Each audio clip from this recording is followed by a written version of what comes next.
ये कहना है कि अरावली अपनों को ये बोल रहे हैं 100 मीटर, अब मैं कह रहा हूँ अपनों ने जो नापना है, ये नापना है क्यों?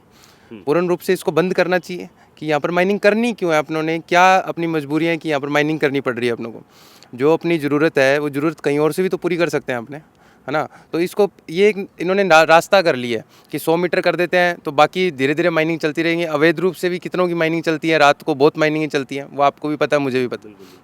तो मैं तो ये कह रहा हूँ सरकार से ये अपील है कि इसको पूर्ण रूप से बंद कर देना चाहिए कि करनी ही क्यों है। जैसे अपनों ने आपने देखा जिस टाइम कोरोना लगा था, 6-7 महीने लॉकडाउन रहा था, आपको भी पता है, मुझे भी पता है, पोल्यूशन में कितना फ़र्क आया था, कितनी ताज़ी हवा ले सकते थे अपने। अगर ये पेड़ ही नहीं रहेंगे तो आने वाला टाइम अपना दूर नहीं है कि यहाँ का AQI लेवल अपनों को कितना ज़्यादा मिले कि यहाँ पर जो अपने बीमारियाँ हैं, सांस की बीमारी होगी और बीमारियाँ हैं, वो धीरे धीरे बढ़ती जाएंगी।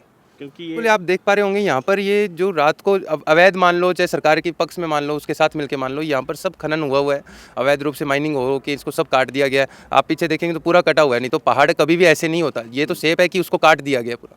बाकी आप ऊपर ऊपर इसमें सब में पेड़ लगे हुए हैं, आपको कटिंग हुई है, अभी इस पर रोक लगी हुई है, यहाँ पर माइनिंग नहीं हो रही है अभी, पर कुछ साल पहले होती थी यहाँ पर माइनिंग, अभी रोक लगी हुई है। बिल्कुल बिल्कुल, राजस्थान में अपने जितने भी जहाँ भी फैली हुई है वहाँ पर कहीं ना कहीं अवैध रूप से आज भी माइनिंग हो रही है।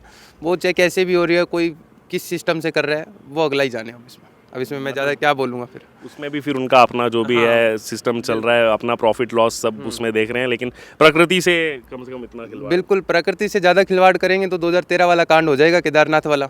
फिर ये बाढ़ आएंगी, फिर वही वाली बात कि पानी जहाँ से जाएगा रास्ता तो उसका वही है। अब ये पेड़ काट देंगे, रास्ता ब्लॉक कर देंगे, यहाँ पर मॉल बना देंगे, कोई हॉस्पिटल बना देंगे, तो पानी तो वहीं से जाएगा।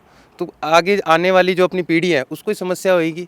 ये तो ये सोच रहे हैं कि जैसे कई लोग हैं कि हमारे पास तो बहुत ज़्यादा ऑक्सीजन है, हमने हमारे घर में ही 100-100 200-200 पेड़ उगा रखे हैं कि हम यहाँ से ऑक्सीजन ले लेंगे, बाकी बाहर के सारे पेड़ काट दो।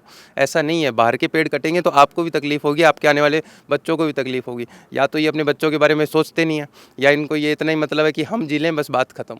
लेकिन हम हमारे आने वाली पीढ़ी के बारे में सोच रहे हैं, इसलिए इसमें है कि इसको नहीं काटना चाहिए, इसको पूरा बंद कर देना चाहिए।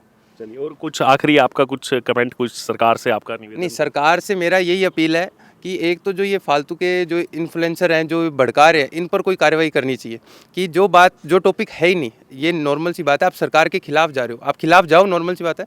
अगर वो टॉपिक सही है तो आप जाओ सरकार के खिलाफ। लेकिन ये टॉपिक जो 100 मीटर वाला है उसमें भी ये जा रहे हैं। यहाँ पर कई लोग हैं जो सुबह तो जिनके पिताजी माइनिंग जाके कर लेते हैं, रात को उनका बेटा मसाले ले लेके रोडों पर आ जाता है ना। मैं उन नेताओं से पूछना चाहता हूँ, मैं चैलेंज के साथ कहता हूँ, कोई भी एक नेता आ जाए, वो अपनी पूरी लाइफ में मुझे अगर 100 पेड़ भी गिना दे कि मैंने इनको उगाया था और ये इतने बड़े हो गए, मैं यहीं आपके चैनल से बोलना चाह रहा हूँ, मैं इन्हीं पेड़ पर चढ़ के वहीं से छलांग लगा जाऊँगा, पेड़ से, कि हाँ मैं गलत हूँ।